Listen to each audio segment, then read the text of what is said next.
Hello, नमस्कार. माझा आवाज येत आहे?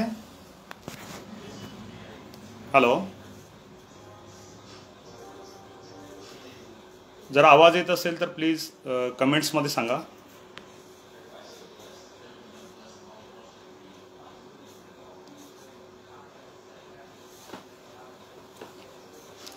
हॅलो,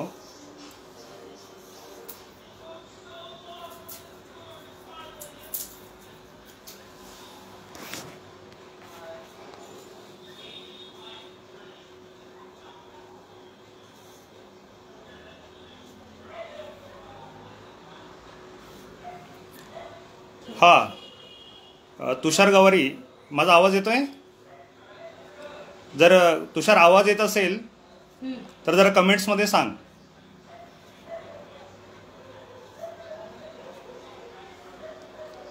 माझा आवाज ऐकायला येतो का? माझा आवाज ऐकायला येतो का मी जे बोलतोय इकडे? हो हो, आलं ना तुमचं चालू आहे. ओके ओके, थँक्यू तुषार, थँक्यू. हां, सुरू करूया आपण. नमस्कार सर्वांना, नूतन वर्षाच्या खूप खूप शुभेच्छा. जय आदिवासी, जय बिरसा, जय राघोजी, जय शेवा. आज आपण सर्वजण आपल्या आवडत्या उलगुलान एक साहित्यिक चळवळ या फेसबुक पेजवर या ठिकाणी उपस्थित झालेलो आहोत. आपले सर्वांचे मार्गदर्शक मित्र आदरणीय डाखोरे सर यांनी आपल्याला हे एक सुंदर असं वैचारिक प्लॅटफॉर्म उपलब्ध करून दिलेला आहे आणि त्या माध्यमातून गेले 9 महिने आपण एक वैचारिक मेजवानीचा खूप छान असा अनुभव घेत आहोत. आजपर्यंत या फेसबुक पेजवर अनेक साहित्यिक, विचारवंत, कवी, संशोधक आणि समाजसेवक यांची व्याख्यानं झालेली आहेत आणि आजचं हे 88वं व्याख्यान देण्याची संधी आदरणीय डाखोरे सरांनी मला उपलब्ध करून दिली. त्याबद्दल सरांचा मी खूप खूप ऋणी आहे. त्यांचे या ठिकाणी खूप खूप आभार व्यक्त करतो. आणि आपण सर्वजण नियमितपणे या फेसबुक पेजला भेट देता आणि हे सगळे जे विचार आहेत ते विचार ऐकण्यासाठी, ते विचार आत्मसात करण्यासाठी आणि ते विचार आपल्या समाज बांधवांपर्यंत पोहोचवण्यासाठी आपल्या परीने प्रयत्न करता. त्यामुळे आपणा सर्वांचे सुद्धा मी या ठिकाणी हार्दिक स्वागत करतो.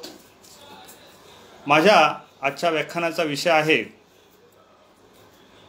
महाराष्ट्रातील आदिवासींची धोरणे आणि महाराष्ट्रातील ब्रिटिशांची धोरणे आणि आदिवासींचे उठाव. हा आपल्या आजच्या व्याख्यानाचा विषय आहे. आपल्याला सर्वांना माहीत आहे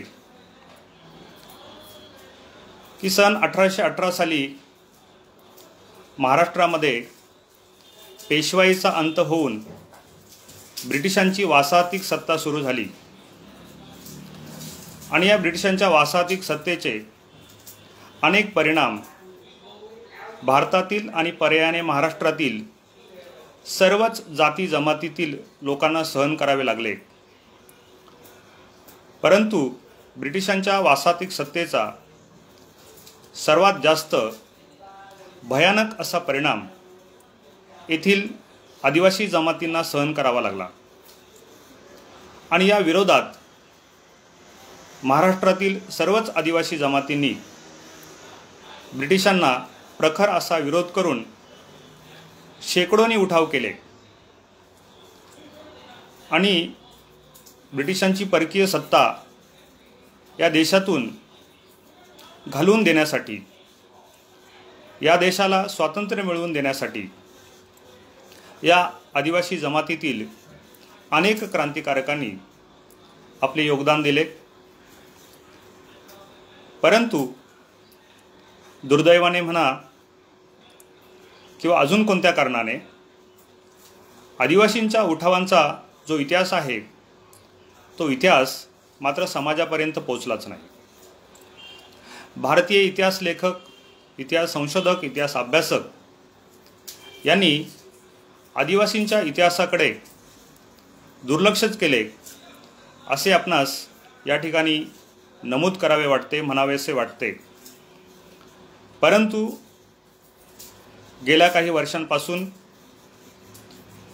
आपल्या आदिवासी जमातीतील अनेक अभ्यासक, लेखक, संशोधक पुढे येत आहेत आणि हा जो एक जाज्वल्य असा इतिहास आहे तो समाजापर्यंत कसा पोहोचेल याच्यासाठी त्यांचा सातत्याने प्रयत्न सुरू आहे. असं असलं तरीही आदिवासींचा जो इतिहास आहे त्यावर व्यापक प्रमाणात, मोठ्या प्रमाणात किंवा ज्या पद्धतीने संशोधन झालं पाहिजे त्या पद्धतीने संशोधन अजूनही झालेलं नाही, हे आपणा सर्वांच्या लक्षात आलेलं आहे. तर आदिवासींचा जो इतिहास आहे तो संशोधनात्मक पद्धतीने त्याच्यावरती व्यवस्थितपणे संशोधन होऊन इतिहास लेखन झालं पाहिजे आणि हा इतिहास सर्व समाजासमोर आला पाहिजे, यासाठी प्रयत्नांची नितांत आवश्यकता आहे असं मला वाटतं.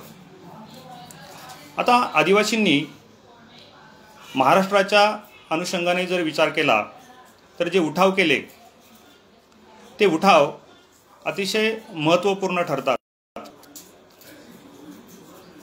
या उठावांची काही उदाहरणं जर आपण बघितली तर 1827 ते 1830 साली रामजी भांगरे यांनी ब्रिटिशांविरुद्ध एक मोठा उठाव केला. त्यानंतर 1828 ते 1830 या काळामध्ये रामा किरवे यांनी उठाव केला.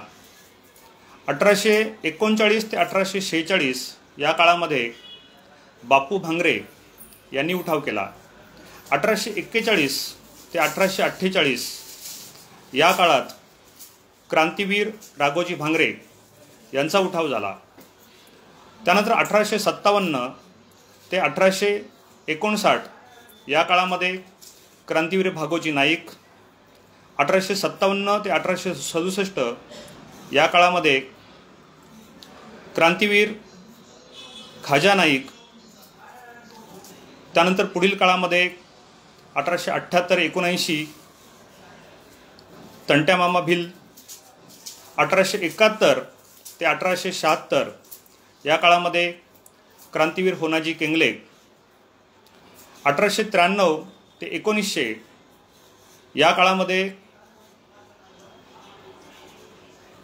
हैबती खाडे बाळू पिचड आणि त्या पुढील काळामध्ये 1829-1830 सोमा डोमा आंध, 1939 या काळामध्ये त्या ठिकाणी एक मोठा उठाव घडून आला पुणे, ठाणे आणि नगर जिल्ह्यामध्ये.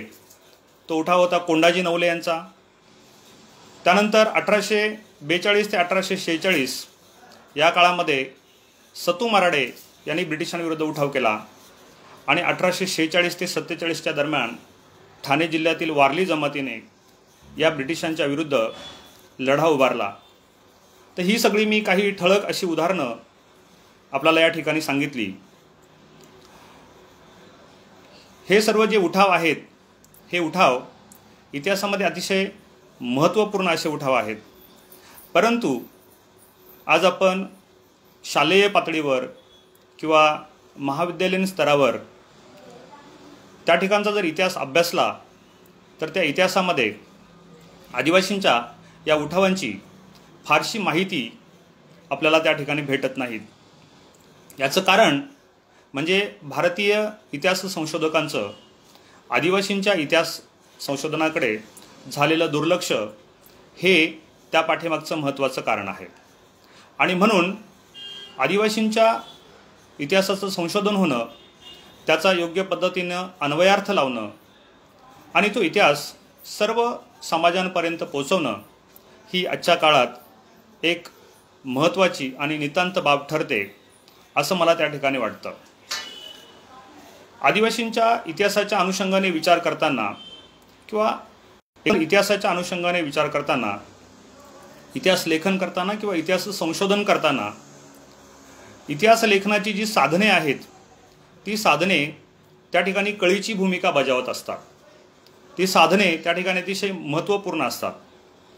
कारण आपल्याला माहिती आहे, नो एव्हिडन्स नो हिस्ट्री, म्हणजे पुरावे नसतील तर इतिहास नसतो. आणि म्हणून मग आदिवासींचा जर इतिहास लिहायचा असेल, आदिवासींच्या उठावांचा जर इतिहास लिहायचा असेल तर त्यासाठी जे पुरावे आहेत ते पुरावे शोधणे, ते पुरावे मिळवणे आणि त्या पुराव्यांचा योग्य अन्वयार्थ लावून, त्यांचा योग्य मतितार्थ लावून इतिहासाचं लेखन करणं ही महत्त्वाची गोष्ट ठरते. आणि म्हणून मी आदिवासींच्या उठावांच्या इतिहासाची जी साधने आहेत त्या साधनांवर सुरुवातीला आपल्याशी त्या ठिकाणी संवाद साधणार आहे. तर आदिवासींच्या उठावांच्या इतिहासाची जी साधने आहेत ती साधने कोणती? तर त्यातलं सर्वात महत्त्वाचं साधन आहे ते म्हणजे ब्रिटिश रेकॉर्ड. ब्रिटिशांनी भारतामध्ये आपली जेव्हा सत्ता राबवली किंवा महाराष्ट्रामध्ये आपली जेव्हा सत्ता राबवली तेव्हा त्यांनी सर्व प्रकारचा जो रेकॉर्ड आहे तो रेकॉर्ड मेंटेन केला होता, तो रेकॉर्ड लिहून ठेवलेला आहे. आणि आदिवासींनी जे जे उठाव केले, म्हणजे महाराष्ट्रामध्ये पुणे, अहमदनगर, नाशिक, ठाणे, रायगड या जिल्ह्यांमध्ये महादेव कोळी जमातीच्या क्रांतिकारकांनी केलेले उठाव असतील किंवा अहमदनगर, नाशिक, पुणे या भागामध्ये किंवा आपल्या खानदेशामध्ये भिल्ल जमातीच्या क्रांतिकारकांनी केलेले उठाव असतील, तिकडे विदर्भामध्ये गोंड जमातीच्या क्रांतिकारकांनी केलेले उठाव असतील, अंध जमातीच्या क्रांतिकारकांनी केलेले उठाव असतील किंवा ठाणे जिल्ह्यामध्ये वारली, ठाकर, कातकरी या ज्या आदिवासी जमाती आहेत या जमातीच्या क्रांतिकारकांनी केलेले उठाव असतील, या उठावांची जी कागदपत्रे आहेत ती आजही ब्रिटिश रेकॉर्डमध्ये त्या ठिकाणी उपलब्ध असल्याचं आपल्याला दिसून येतं. परंतु आजपर्यंत इतिहास संशोधकांनी ती कागदपत्रे शोधलेली नाहीत किंवा त्या कागदपत्रांचा योग्य पद्धतीने अन्वयार्थ लावून जो इतिहास लिहिला पाहिजे तो इतिहास लिहिण्याचा सुद्धा प्रयत्न झालेला नाही आहे. आणि म्हणून भारतामध्ये जे आर्काइव्ज आहेत, विविध राज्यांमध्ये जे पुराभिलेखागार आहेत, म्हणजे महाराष्ट्राचा जर आपण विचार केला तर मुंबई या ठिकाणी असणारं राज्य पुराभिलेखागार, स्टेट आर्काइव्ह त्याला म्हटलं जातं. नागपूर या ठिकाणी असणारं स्टेट आर्काइव्ह आहे. पुणे या ठिकाणी स्टेट आर्काइव्हची ब्रँच आहे. तर या ठिकाणी या आदिवासींच्या उठावांसंदर्भातली ब्रिटिशकालीन जी कागदपत्रं आहेत ती कागदपत्रं उपलब्ध आहेत. आपण महाराष्ट्राच्या बाहेर पडलो तर भोपाळ या ठिकाणी आर्काइव्ह आहे, दिल्ली या ठिकाणी आर्काइव्ह आहे, कोलकाता या ठिकाणी आर्काइव्ह आहे, मद्रास या ठिकाणी आर्काइव्ह आहे. तर महाराष्ट्राबाहेरील ज्या आपल्या आदिवासी जमाती आहेत त्यांनी सुद्धा अनेक उठाव केलेले आहेत. त्यांच्या उठावाची ब्रिटिशकालीन कागदपत्रे उपलब्ध आहेत. आणि त्याच्याही पलीकडे जायचं असेल आपल्याला तर लंडन या ठिकाणी इंडिया ऑफिस लायब्ररी आहे. या इंडिया ऑफिस लायब्ररीमध्ये सुद्धा आदिवासींच्या उठावाची जी प्राथमिक साधने आहेत, जी हस्तलिखिताच्या स्वरूपामध्ये आहेत, हे उठाव ज्या काळामध्ये घडले त्या काळातील ही अतिशय महत्त्वपूर्ण साधने आहेत. या साधनांपर्यंत पोहोचून, ती साधने मिळवून त्याचा इतिहास लेखनामध्ये वापर होणं अतिशय महत्त्वाचं आहे. दुसरं इतिहासाचं महत्त्वाचं साधन आहे ते म्हणजे ब्रिटिशकालीन जिल्हा गॅजेटियर्स.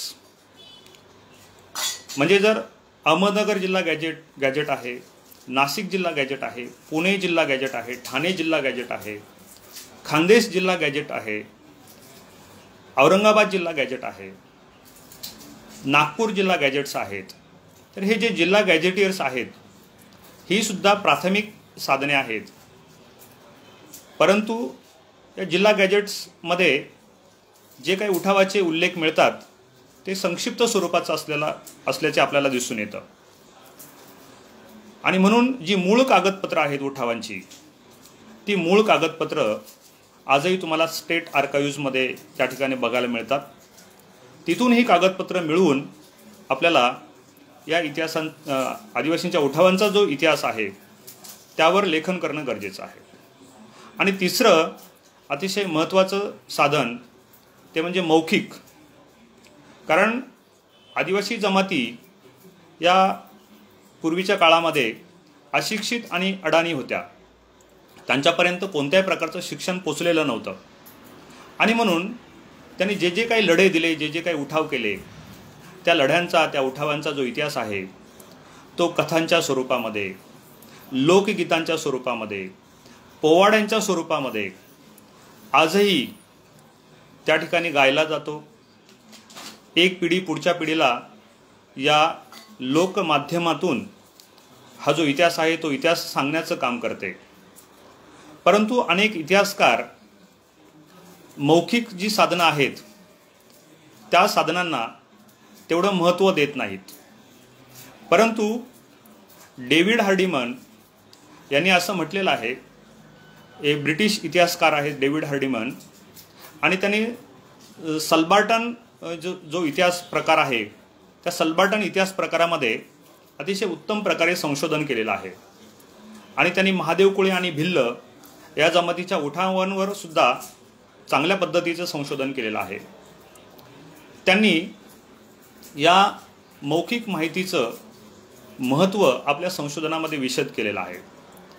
ते त्या ठिकाणी म्हणतात की ब्रिटिश अधिकाऱ्यांनी जरी काही माहिती लिहून ठेवलेली असली तरी ब्रिटिश जेव्हा भारतावरती राज्य करत होते तेव्हा त्यांचे काही अजेंडे होते, त्यांची काही उद्दिष्ट होती.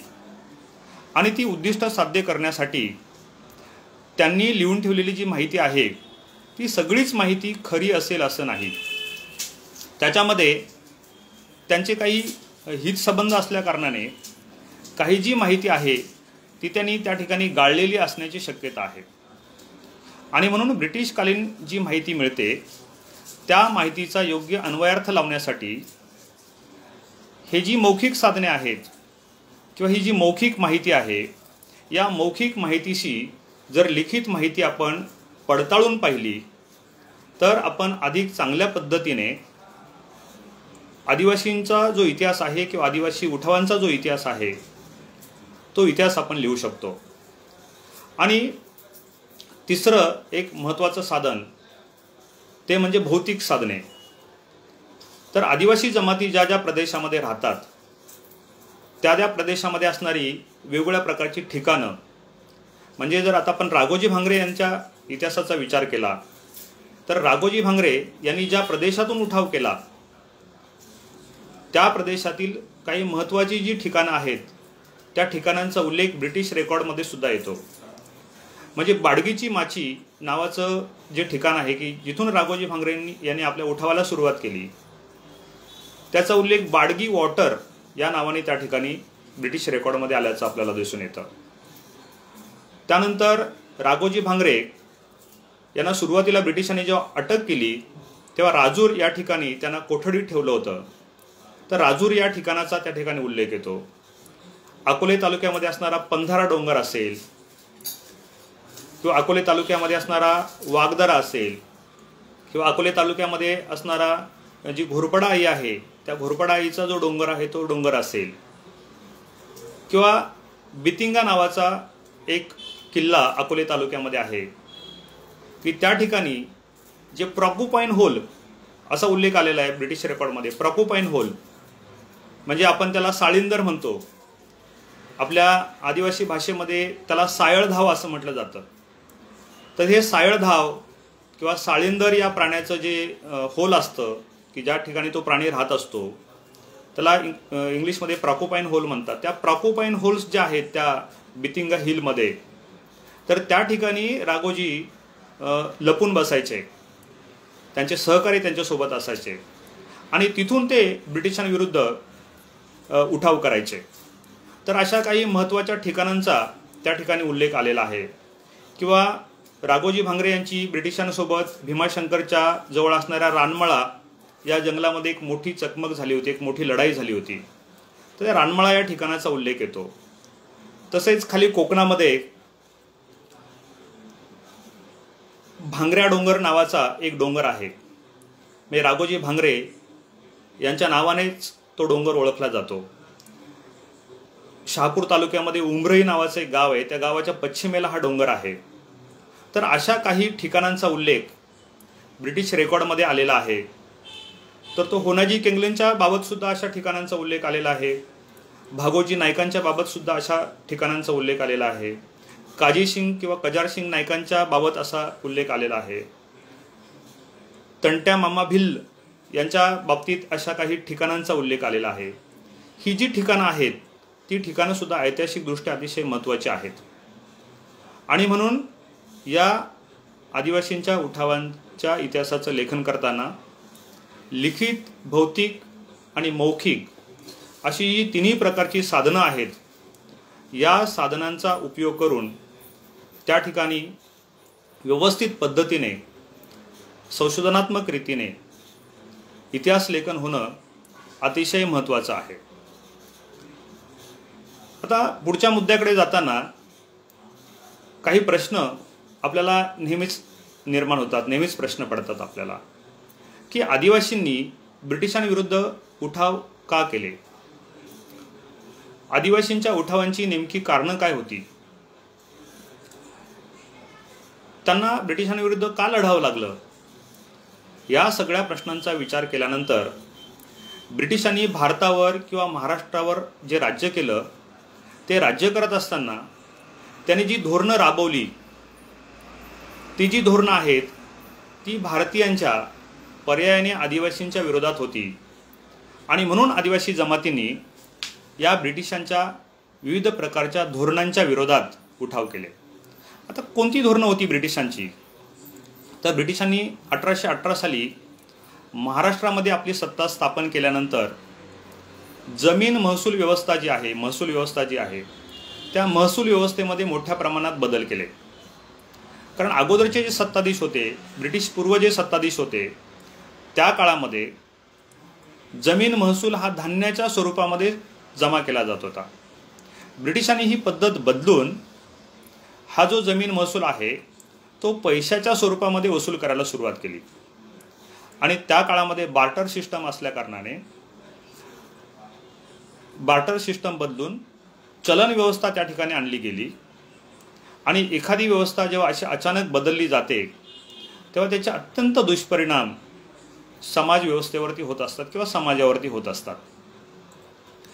आता वस्तू विनिमयाची पद्धत जाऊन चलन व्यवस्था आली, परंतु सर्वसामान्य लोकांकडे कर भरण्यासाठी कोणत्याही प्रकारचं चलन त्या ठिकाणी उपलब्ध नव्हतं.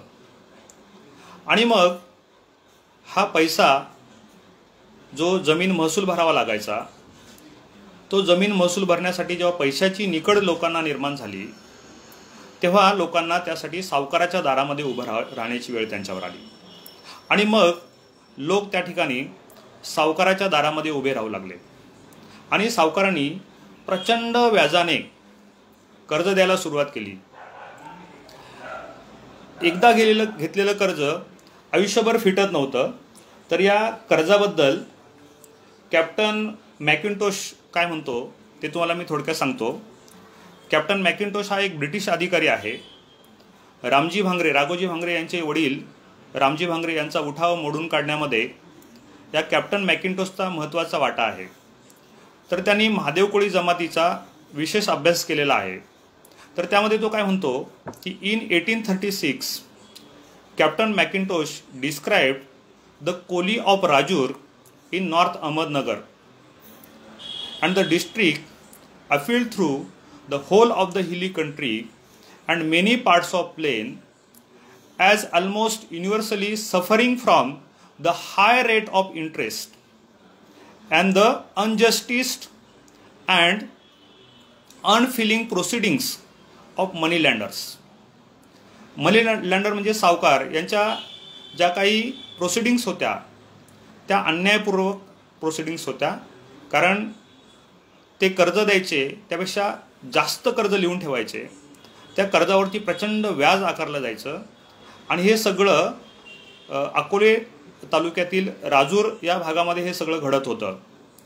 आणि हा सावकारशाहीचा जाच प्रचंड वाढल्यानंतर रामजी भांगरे आणि रामा किरवे यांनी सुरुवातीच्या काळामध्ये म्हणजे 1827 ते 1830 या काळामध्ये या सावकारी व्यवस्थेविरुद्ध त्यांनी उठाव केला होता. म्हणजे ही जी सावकारी व्यवस्था निर्माण झाली ती जमीन महसूल व्यवस्थेतून किंवा ब्रिटिशांची जी महसूल व्यवस्था आहे त्या महसूल व्यवस्थेतून सावकारी व्यवस्थेचा जन्म झालेला आहे. आणि ही सावकारी व्यवस्था इतकी प्रचंड अन्यायकारक होती की त्यामुळे आदिवासींच्या ज्या जमिनी आहेत त्या सावकारांच्या ताब्यात जायला सुरुवात झाली. सावकारांनी त्या जमिनीवरती आपली मालकी प्रस्थापित केली आणि त्यामुळे लोकांमध्ये प्रचंड असंतोष निर्माण झाला आणि त्याचाच परिणाम पुढील काळामध्ये या उठावामध्ये झाला. म्हणजे जी जमीन महसूल व्यवस्था आहे त्या जमीन महसूल व्यवस्था ही उठावाचं एक महत्त्वाचं कारण होतं. दुसरं मी आता तुम्हाला जे सांगितलं ते म्हणजे सावकारशाही पद्धती.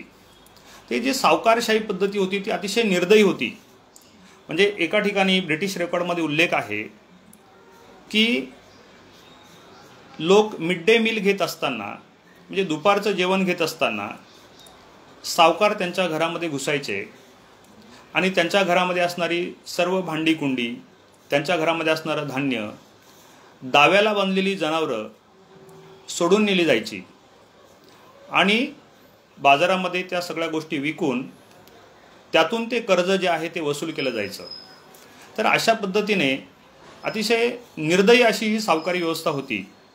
आणि त्यामुळे या सावकारी व्यवस्थे आणि या सावकारांना ब्रिटिश सरकारचा पाठिंबा प्राप्त झालेला होता.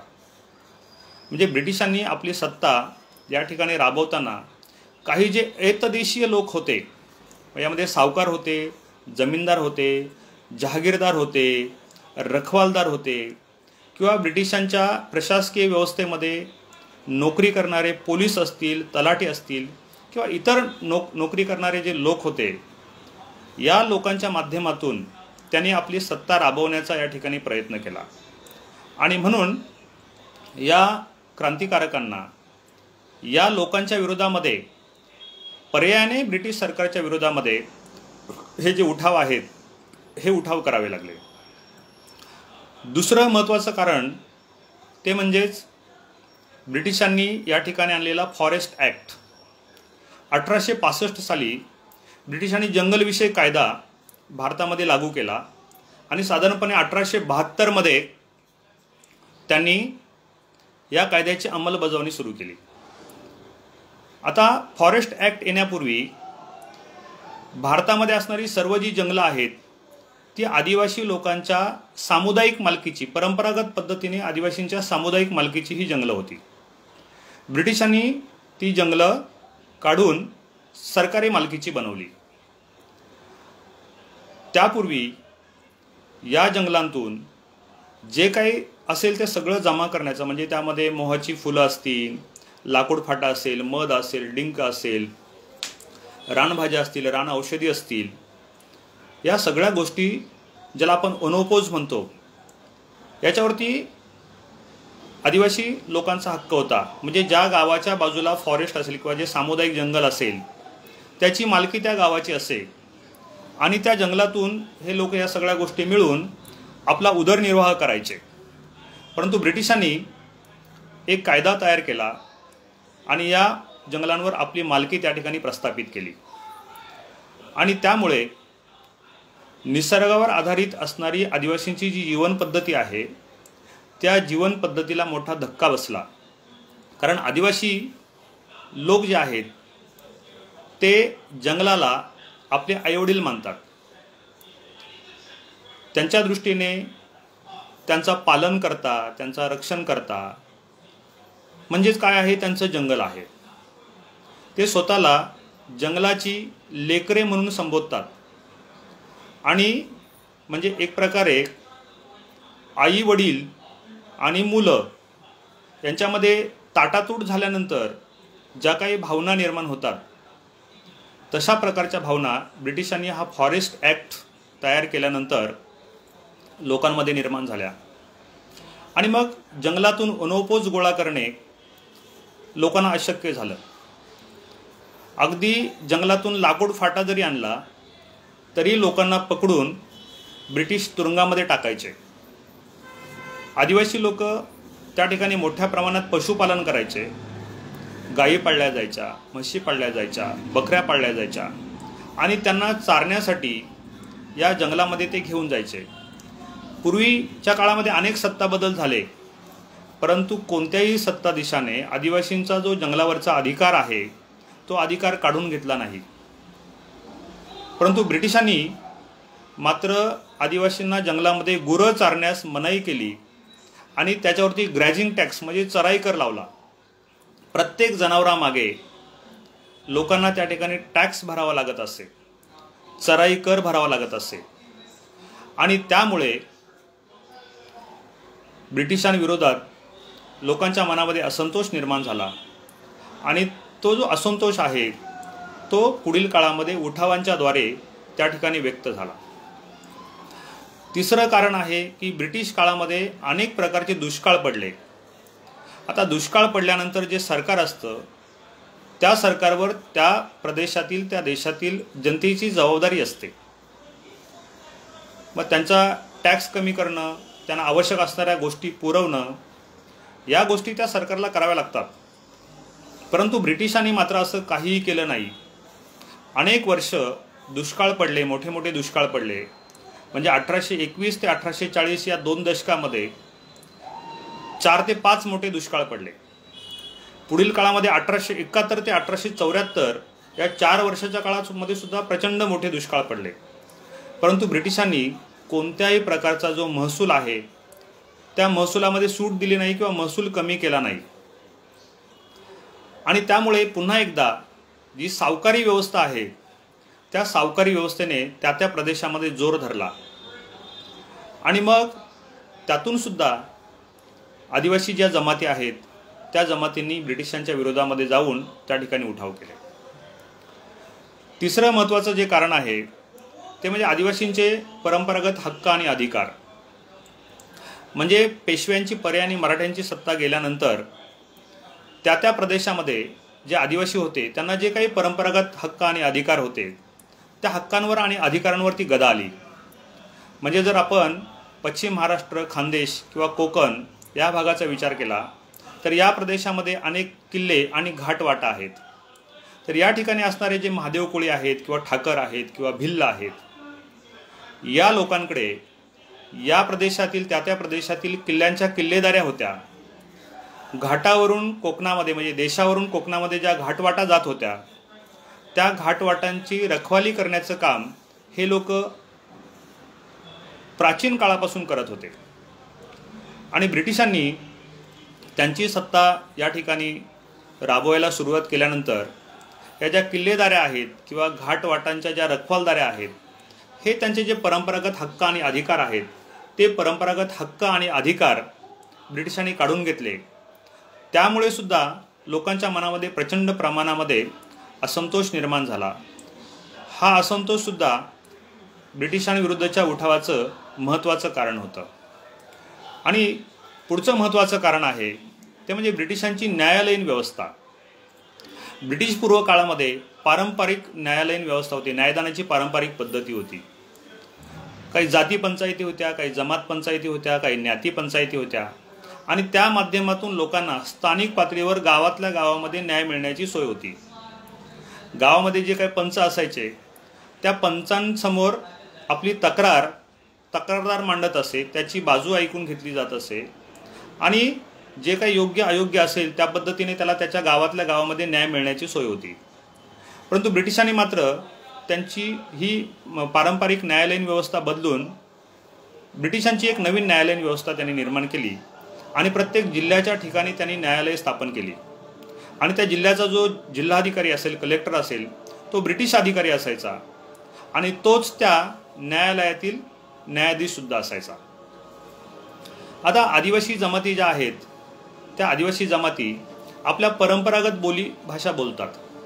म्हणजे जे गोंडी बोली असेल किंवा पावरी बोली असेल किंवा भिल्ली असेल किंवा इकडे महादेव कोळी लोकांची मावळी असेल किंवा डांगानी असेल किंवा कातकरी लोकांची कातकरी बोली असेल, ठाकर लोकांची ठाकरी बोली असेल, वारल्यांची वारली बोली असेल, कोकणा समाजाची कोकणी बोली असेल, या ज्या काही बोलीभाषा होत्या या बोलीभाषा मराठी भाषेपेक्षा भिन्न होत्या आणि ब्रिटिशांनी त्या ठिकाणी ट्रान्सलेटर म्हणजे भाषांतरकारांची नेमणूक केली होती.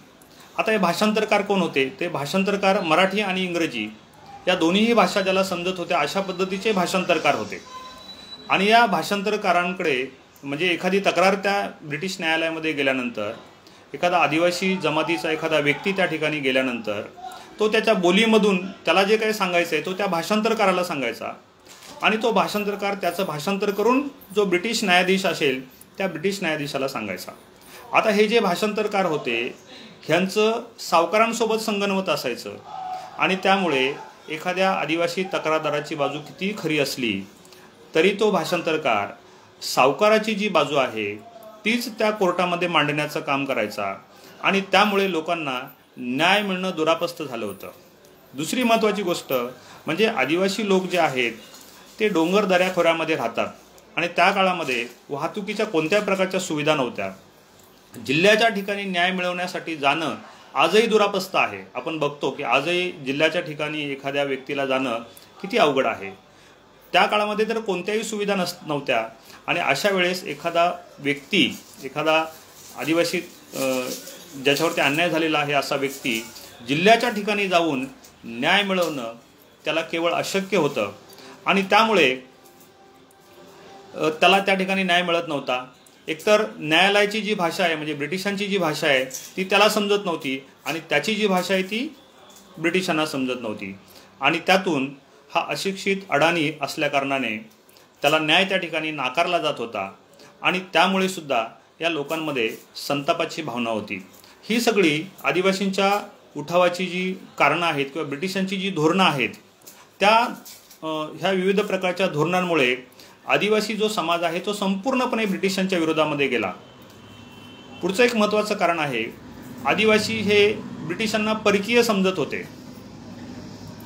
ते परकीय आहेत आणि त्यांना या भारतभूमीवर भारत देशावरती राज्य करण्याचा अधिकार नाही अशी त्यांची स्वच्छ भूमिका होती. हे सुद्धा ब्रिटिशांविरुद्धच्या उठावाचं एक महत्त्वाचं कारण होतं की ते परकीय आहेत, ते गोरे आहेत, त्यामुळे त्यांना भारतावरती राज्य करण्याचा कोणताही अधिकार नाही अशी एक आदिवासींची भावना होती आणि त्यामुळे त्यांनी त्या ठिकाणी ब्रिटिशांविरुद्ध उठाव केले. ही सगळी उठावाची त्या ठिकाणी जी कारणं आहेत ती मी आपल्यासमोर विशद केली किंवा ब्रिटिशांची जी धोरणं आहेत ती धोरणं आपण म्हणूया त्याला की या धोरणांमुळे आदिवासींचे जे उठाव आहेत ते उठाव. आता आपल्या लक्षात येईल की जसजशी भारतामध्ये ब्रिटिशांची सत्ता पसरत गेली तसे त्या त्या प्रदेशामध्ये आदिवासींचे उठाव झालेले. म्हणजे 1757ला प्लासीची लढाई झाली. त्या प्लासीच्या लढाईमध्ये ब्रिटिशांनी विजय संपादन केला आणि बंगाल आणि बिहार हा जो उत्तरेकडचा पूर्व आणि उत्तरेकडचा भाग आहे तो ब्रिटिशांच्या ताब्यात गेला आणि त्यानंतर त्या ठिकाणच्या ज्या आदिवासी जमाती आहेत त्या जमातींनी तिकडे ब्रिटिशांविरुद्ध उठाव केला. त्यानंतर पुन्हा दक्षिण भारतामध्ये ब्रिटिशांनी आपली सत्ता स्थापन केली. मग दक्षिण भारतातील आदिवासी जमातींनी ब्रिटिशांच्या विरोधात उठाव केला. त्यानंतर पश्चिम भारत ब्रिटिशांनी आपल्या ताब्यात आणला. मग पश्चिम भारतातील आदिवासी जमातींनी उठाव केला, मध्य भारतातील आदिवासी जमातींनी उठाव केला, उत्तर भारतातील आदिवासी जमातींनी उठाव केला. म्हणजे जसे जसे ब्रिटिश भारत आपल्या ताब्यात आणत होते त्या त्या प्रदेशातील आदिवासी जमाती ज्या आहेत त्या आदिवासी जमाती ब्रिटिशांविरुद्ध त्या ठिकाणी उठाव करत होत्या. आणि म्हणून ब्रिटिशांच्या सत्तेच्या स्थापनेपासून तर स्वातंत्र्य मिळेपर्यंत म्हणजे 1757 पासून तर 1947 पर्यंत साधारणपणे 200 ते 250 वर्ष ब्रिटिशांनी त्या ठिकाणी ब्रिटिशांविरोधात भारतीयांनी उठाव केल्याचे आपल्याला दिसून येतं. आता या उठावातील काही महत्त्वाचे जे क्रांतिकारक आहेत त्या क्रांतिकारकाच्या अनुषंगाने मी आपल्यासमोर काही मुद्दे त्या ठिकाणी मांडणार आहे आणि एक 2-3 क्रांतिकारकांबद्दल या ठिकाणी आपल्यासमोर बोलणार आहे. तर त्यातील पहिले आणि महत्त्वाचे जे क्रांतिकारक आहेत ते म्हणजे राघोजी भांगरे. राघोजी भांगरे ह्यांचं जे कुटुंब आहे त्या कुटुंबाला साधारणपणे 3 पिढ्यांची क्रांतीची परंपरा लाभलेली आहे. म्हणजे राघोजी भांगरे यांच्या आजोबांनी त्या काळातील जे सत्ताधीश होते म्हणजे पेशव्यांचे जे राजूर प्रांताचे सुभेदार होते जावजी बांबळे, त्या जावजी बांबळेंच्या विरोधामध्ये त्याने उठाव केला होता. त्यानंतर पुढील काळामध्ये राघोजी भांगरे यांचे जे वडील आहेत ते म्हणजे रामजी भांगरे. रामजी भांगरे यांनी ब्रिटिश सत्तेविरोधात उठाव केला आणि त्यानंतर एक 10-12 वर्षाच्या कालावधीनंतर राघोजी भांगरे यांनी ब्रिटिश सत्तेविरुद्ध उठाव केला. आता राघोजी भांगरे यांचा जो उठाव आहे तो उठाव अतिशय महत्त्वपूर्ण असल्याचं आपल्याला दिसून येतं. आता राघोजी भांगरे यांनी जो उठाव केला तर त्या संदर्भामध्ये काही महत्त्वाची जी काही माहिती आहे किंवा जी काही महत्त्वाची जी गोष्ट आहे ती मी तुम्हाला आपल्याला या ठिकाणी सांगण्याचा मी प्रयत्न करतो की राघोजी भांगरे यांच्या उठावाचं जे नेमकं कारण आहे ते नेमकं कारण काय होतं की राघोजी भांगरे यांना का उठाव करावा लागला. जेव्हा रामजी भांगरे यांना 1829 साली ब्रिटिशांनी पकडलं तेव्हा राघोजी भांगरे 10 वर्षाचे होते. राघोजी भांगरे यांनासुद्धा त्यांच्या वडिलांसोबत म्हणजे रामजी भांगरे यांच्यासोबत राघोजी भांगरे, त्यांचे वडील धाकटे बंधू रावजी भांगरे, त्यांची बहीण आणि त्यांची आई रमाई या चौघांना ब्रिटिशांनी अटक केली होती. पुढील काळामध्ये राघोजी, रावजी, त्यांची बहीण आणि आई यांना ब्रिटिशांनी सोडून दिलं. रामजी भांगरे यांना मात्र ब्रिटिशांनी अजन्म कारावासाची शिक्षा दिली, काळ्या पाण्याची शिक्षा दिली. आणि महाराष्ट्राच्या अनुषंगाने जर विचार केला तर रामजी भांगरे हे काळ्या पाण्याच्या शिक्षेवर जाणारे पहिले क्रांतिकारक ठरतात. त्यांना 1829 साली ब्रिटिशांनी काळ्या पाण्याच्या शिक्षेवर पाठवलं. त्यानंतर पुढील काळामध्ये तेव्हा राघोजी भांगरे 10 वर्षाचे होते आणि पुढील काळामध्ये म्हणजे पुढची एक 12 वर्ष राघोजी भांगरे त्यांचं जे मूळ गाव आहे देवगाव त्या ठिकाणी आपली शेती करून आपल्या कुटुंबाचा उदरनिर्वाह करत होते आणि शांतपणे आपलं जीवन जगत होते. परंतु एक दिवस अचानक ब्रिटिश जमादार अमृतराव हरी भट हा आपल्या एका पोलीस तुकडीसह राघोजी यांच्या घरी जातो. त्यांचं घर तो उद्ध्वस्त करतो. घरातील पुरुषांची आणि स्त्रियांची विटंबना हा ब्रिटिश अधिकारी आणि त्याचे जे शिपाई आहेत ते शिपाई करतात. राघोजी भांगरे यांना पकडून राजूर या ठिकाणच्या कोठडीमध्ये टाकलं जातं. आता या पाठीमागचं कारण काय असतं तर हा जो अमृतराव हरी भट आहे याला राघोजी भांगरे यांच्या वडिलांच्या ठिकाणी म्हणजे रामजी भांगरे सुरुवातीच्या काळामध्ये जमादार होते, ब्रिटिशांच्या सेवेमध्ये होते. त्याने ब्रिटिशांची नोकरी सोडून दिली आणि उठाव केला. ब्रिटिशांनी त्यांच्या जागेवर या अमृतराव भटची नेमणूक केली होती आणि अमृतराव भटला नेहमी वाटत होतं की राघोजी भांगरे मोठा झाल्यानंतर आपल्या वडिलांची जी जागा आहे जमादार पदाची त्यावर हक्क सांगेल आणि त्यामुळे कुठल्या तरी खोट्या गुन्ह्यामध्ये अडकवून राघोजी भांगरे याचा कायमचा बंदोबस्त केला पाहिजे.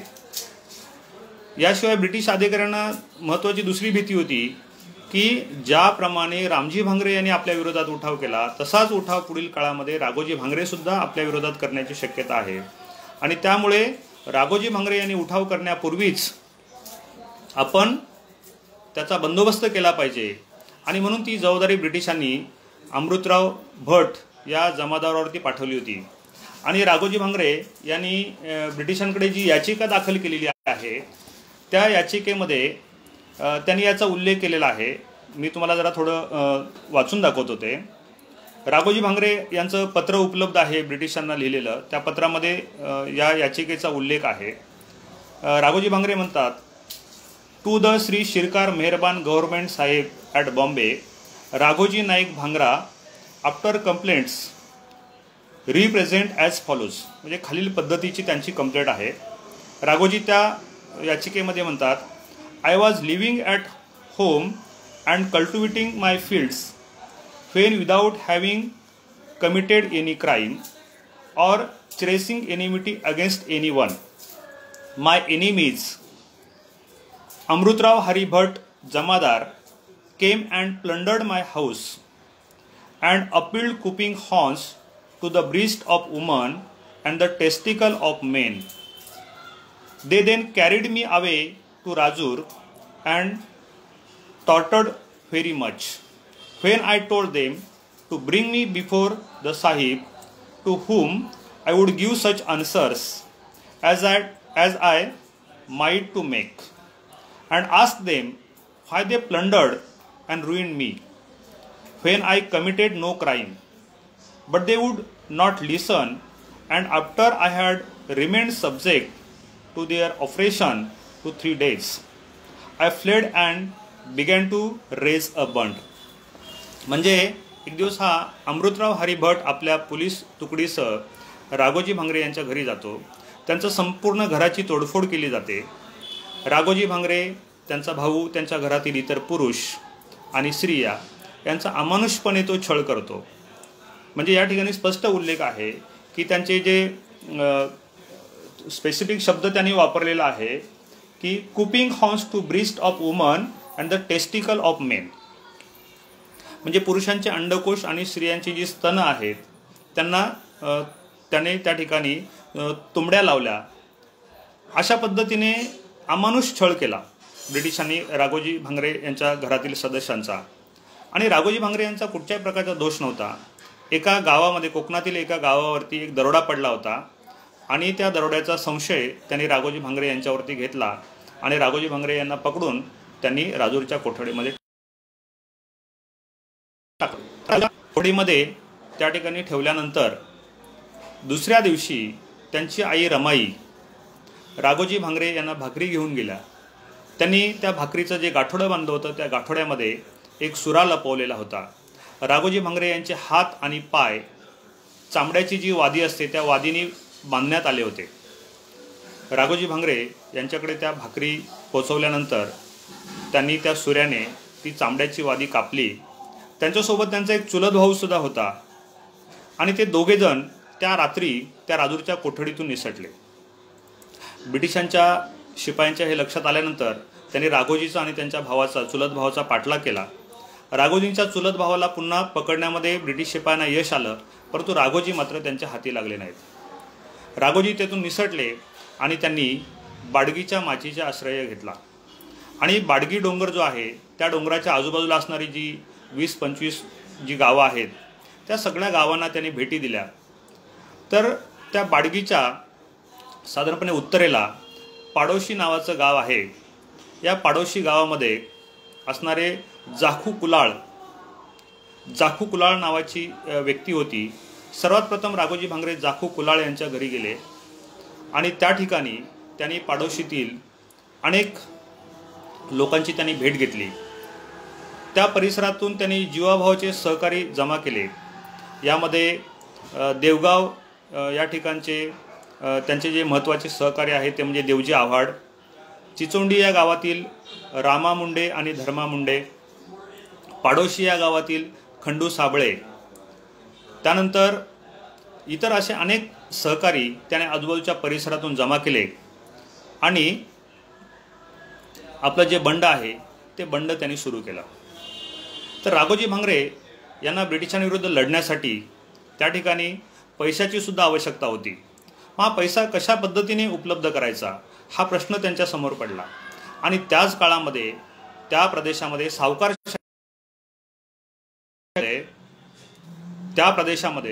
सावकारशाहीचा प्रचंड जोर वाढलेला होता. आणि मग राघोजी भांगरे यांनी जे सावकार आहेत त्या सावकारांना आपलं लक्ष बनवलं. सावकारांना लुटण्यास सुरुवात केली, कारण सावकार सर्वसामान्य गोरगरीब जनतेला लुटत होते आणि सावकारांना लुटून त्यातून जो पैसा आहे तो ब्रिटिशांविरुद्ध लढण्यासाठी वापरला आणि त्यातील काही पैसा गोरगरीब जनतेला वाटून सुद्धा दिला. त्यानंतर सावकारांनी राघोजींच्या विरोधामध्ये पुन्हा ब्रिटिश सरकारकडे तक्रार केली. ब्रिटिशांनी पुन्हा रमाईंना म्हणजे राघोजींची ज्या आई आहेत त्यांना अटक केली आणि त्यांना विचारलं की राघोजी कुठे आहे ते आम्हाला तू सांग. पण तो रमाईने सांगितलं की मला माहीत नाही राघोजी कुठे आहे. पुन्हा ब्रिटिशांनी रमाईचा प्रचंड छळ केला आणि त्यामुळे राघोजी प्रचंड संतापले.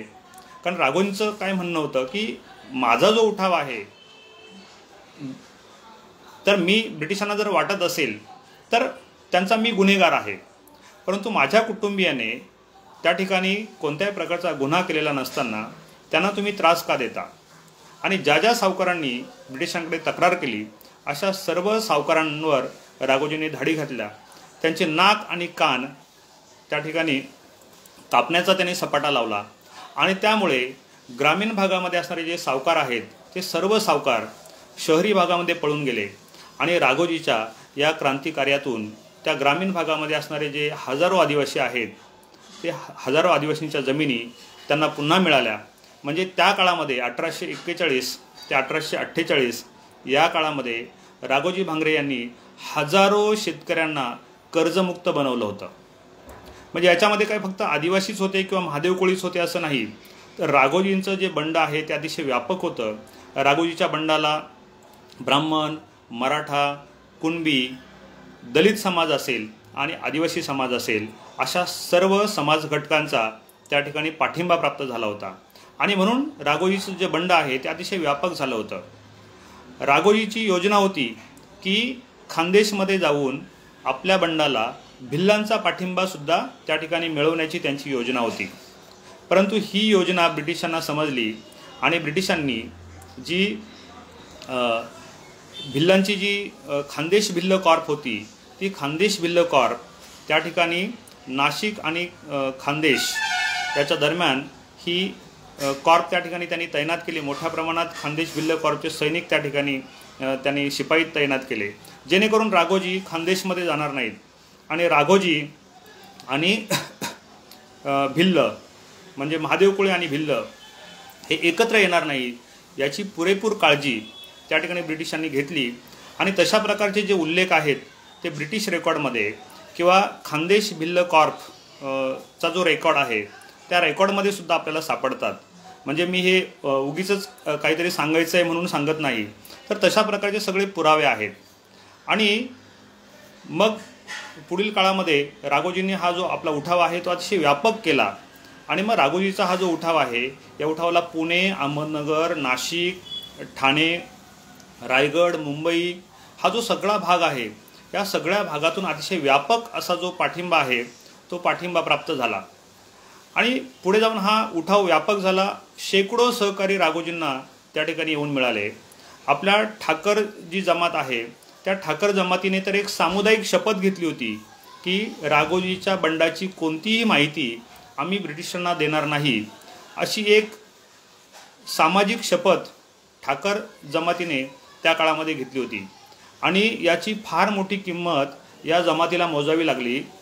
शेकडो गावातील ठाकर तरुणांना किंवा त्यांना खोत म्हटलं जातं, ठाकरांची जी गावं असतात त्या गावाचा जो प्रमुख असतो, जसं आपल्याकडे त्याला आपण पाटील म्हणतो तसं कोकणामध्ये त्याला खोत म्हणतात.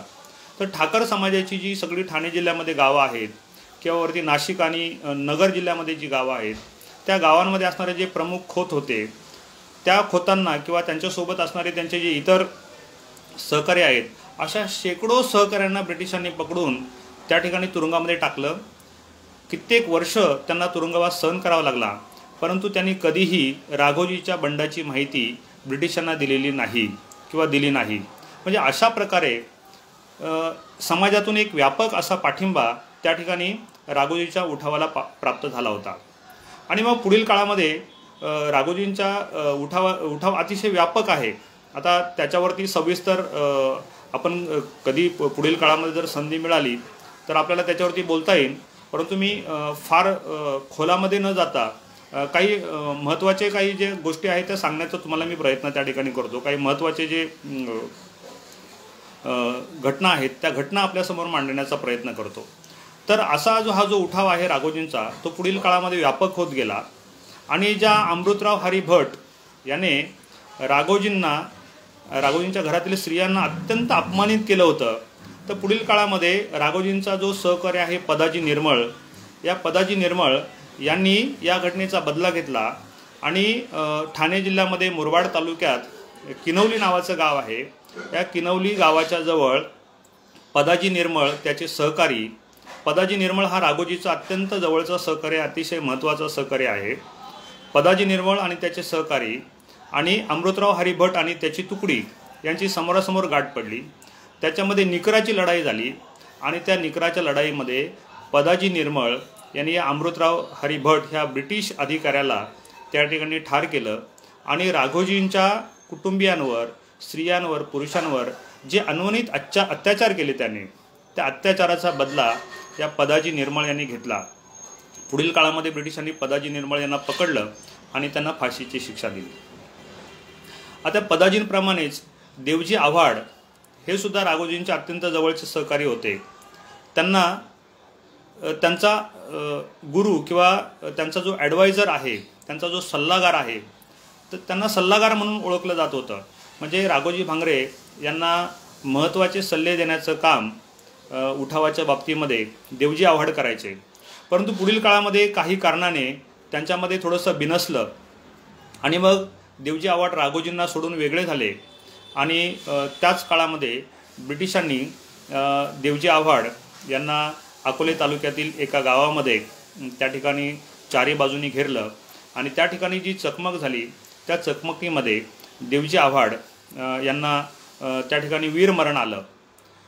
याप्रमाणे बापू भांगरे हे सुद्धा राघोजी भांगरे यांचे अत्यंत महत्त्वाचे सहकारी होते.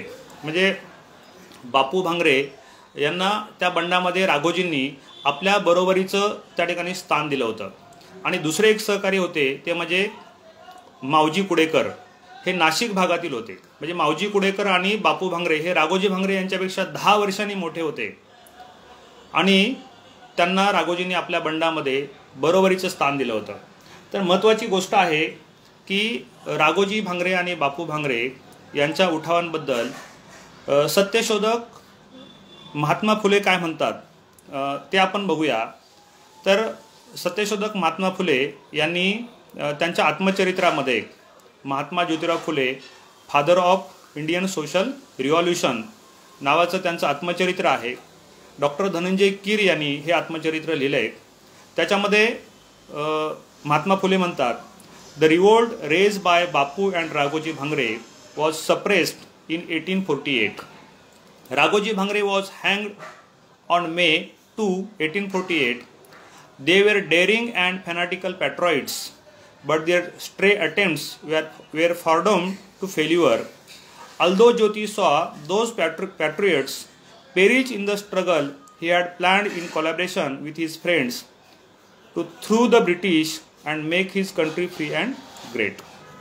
म्हणजे या ठिकाणी महात्मा ज्योतिराव फुले म्हणतात की राघोजी भांगरे आणि रामजी भांगरे हे खरे देशभक्त होते, देशवेडे देशभक्त होते आणि त्यांच्याकडून मला देशप्रेमाची प्रेरणा त्यांच्या उठावातून मिळाली, असं महात्मा ज्योतिबा फुले, सत्यशोधक महात्मा ज्योतिबा फुले यांनी आपल्या आत्मचरित्रामध्ये त्या ठिकाणी लिहून ठेवलेलं आहे. म्हणजेच राघोजी आणि बापू भांगरे यांच्या उठावाची जी दखल आहे ती महात्मा फुले यांनी घेतली. यातूनच त्या उठावाचं जे मोठेपण आहे ते आपल्या लक्षात येतं. त्यानंतर पुढचे महत्त्वाचे क्रांतिकारक आहेत ते म्हणजे भिल्ल जमातीतील क्रांतिकारक भागोजी नाईक. अहमदनगर जिल्ह्यामध्येच नांदूर शिंगोटे नावाचं जे गाव आहे, त्या नांदूर शिंगोटे नावाच्या गावामध्ये या भागोजी नाईक यांचा जन्म झाला. भागोजी नाईक सुरुवातीला ब्रिटिशांच्या सेवेमध्ये एक पोलीस अधिकारी होते, परंतु काही कारणाने ब्रिटिशांसोबत त्यांचं बिनसलं आणि त्यांनी त्या ठिकाणी ब्रिटिशांविरुद्ध उठाव केला. भागोजींचा उठाव दडपून काढण्यासाठी ब्रिटिशांनी एक जी पोलीस तुकडी आहे ती पोलीस तुकडी नांदूर शिंगोटे या ठिकाणी पाठवली. त्या पोलीस तुकडीसोबत भागोजींचा संघर्ष झाला आणि त्या संघर्षामध्ये ब्रिटिश अधिकारी जो आहे त्या ब्रिटिश अधिकाऱ्याला आपला जीव गमवावा लागला. परंतु पुढे जाऊन त्या ठिकाणी पंचाळे नावाचं एक गाव आहे.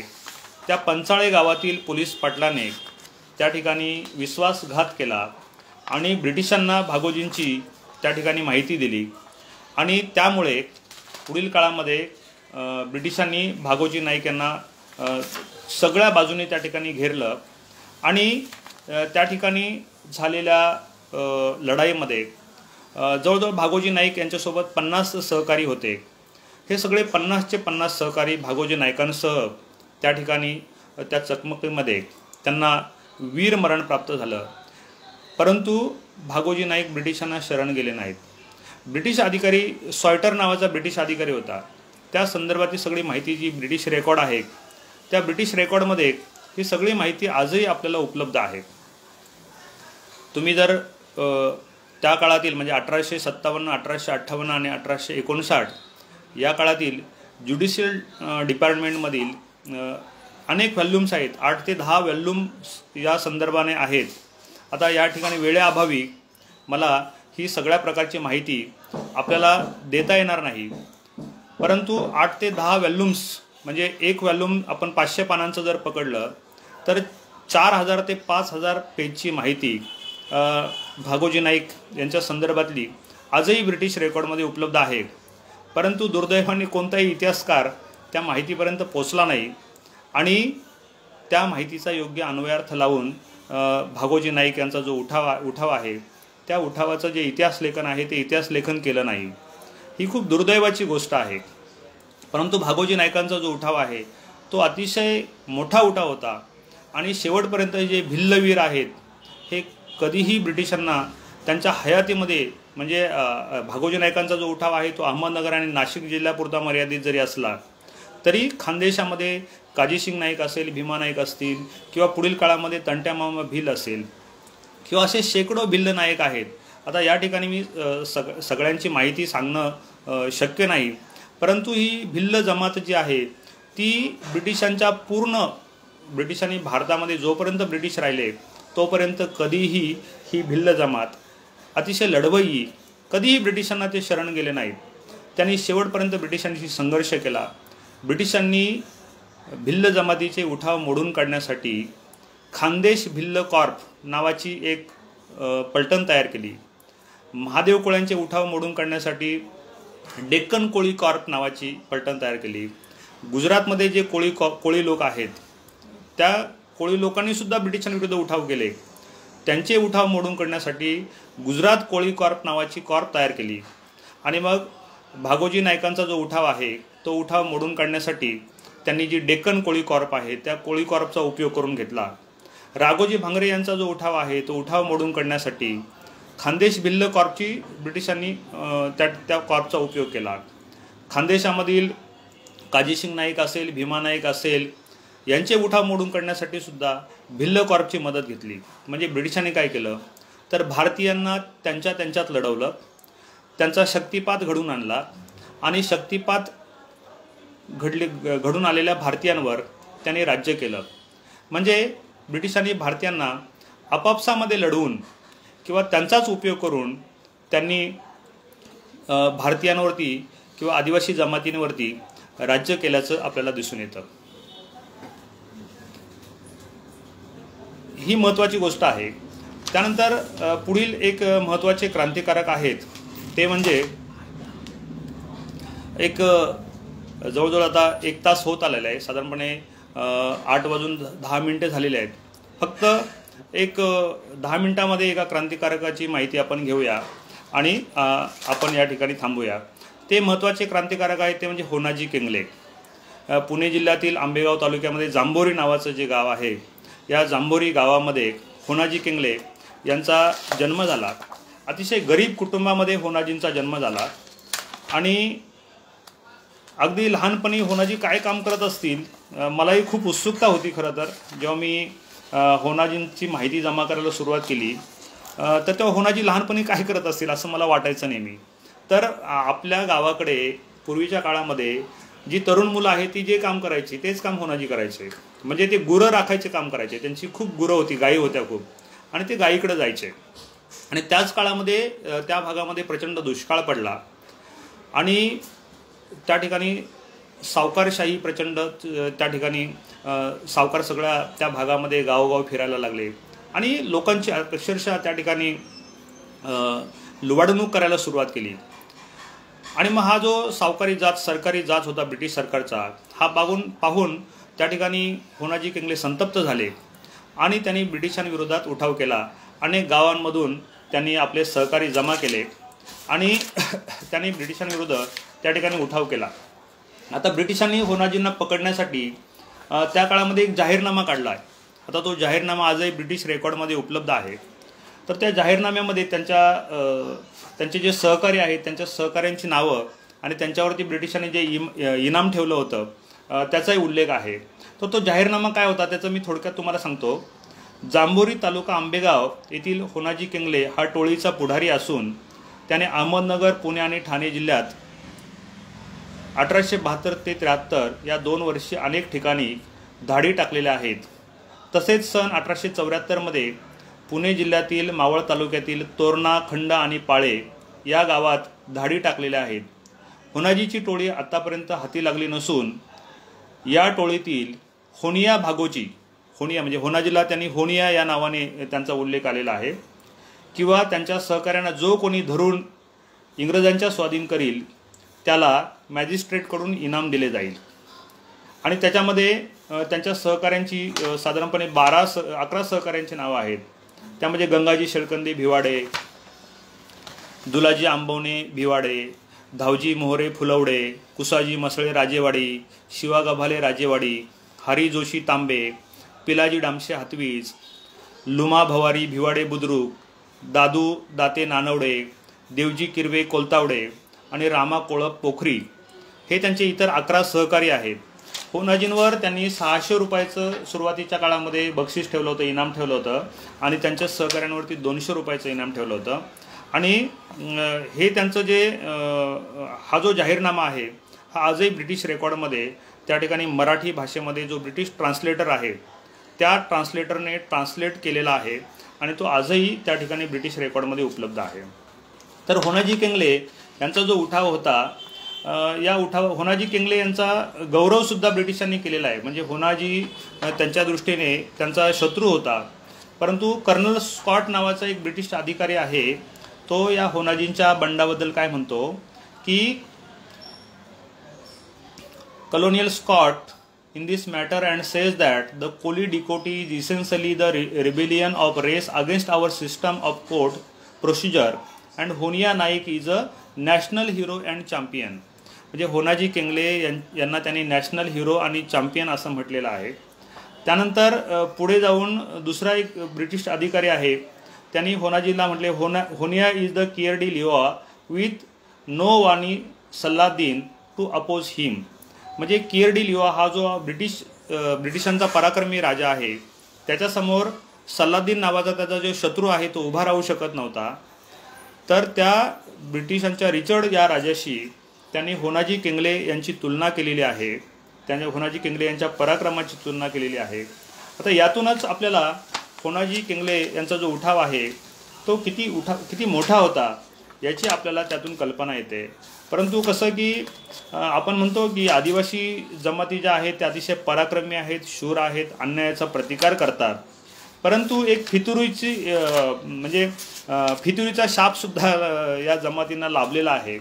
आणि मग या होनाजींना जेव्हा पकडलं तेव्हा त्यांची जी माहिती आहे तो गणपत मल्हारी बोकड नावाचे एक त्याच मादेवकोळी जमातीतीलच एक अधिकारी होते ब्रिटिश पोलिसांमध्ये. त्यांनी त्या ठिकाणी होनाजी केंगले यांना पकडलं आणि त्यासाठी ब्रिटिशांकडून त्यांना एक तलवारसुद्धा त्या ठिकाणी भेट म्हणून मिळालेली आहे. तर त्या संदर्भातली सुद्धा माहिती ब्रिटिश रेकॉर्डमध्ये आपल्याला उपलब्ध आहे.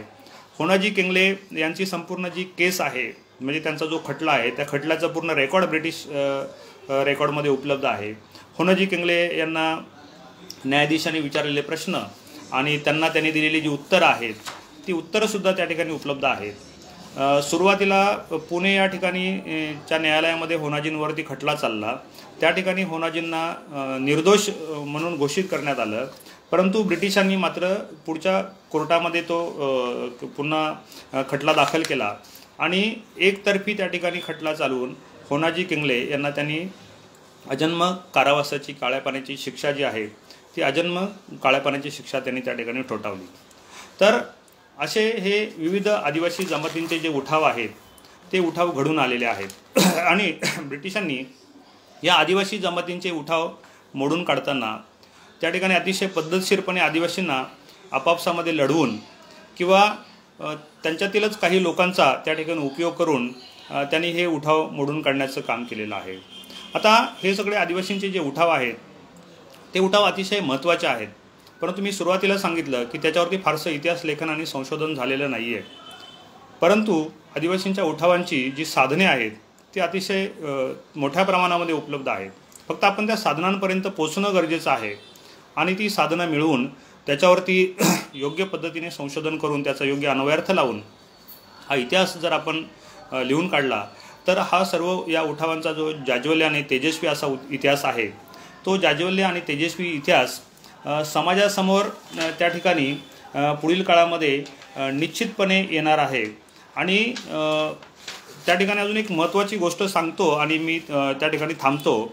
तर यामध्ये इतिहासकार PV रानडे यांनी पुणे विद्यापीठामध्ये एक संशोधन केलेलं आहे, एक संशोधनात्मक प्रबंध त्यांनी लिहिलेला आहे, PhDचा प्रबंध। त्याच्यामध्ये सुद्धा त्यांनी या उठावांचा काही प्रमाणात उल्लेख केलेला आहे।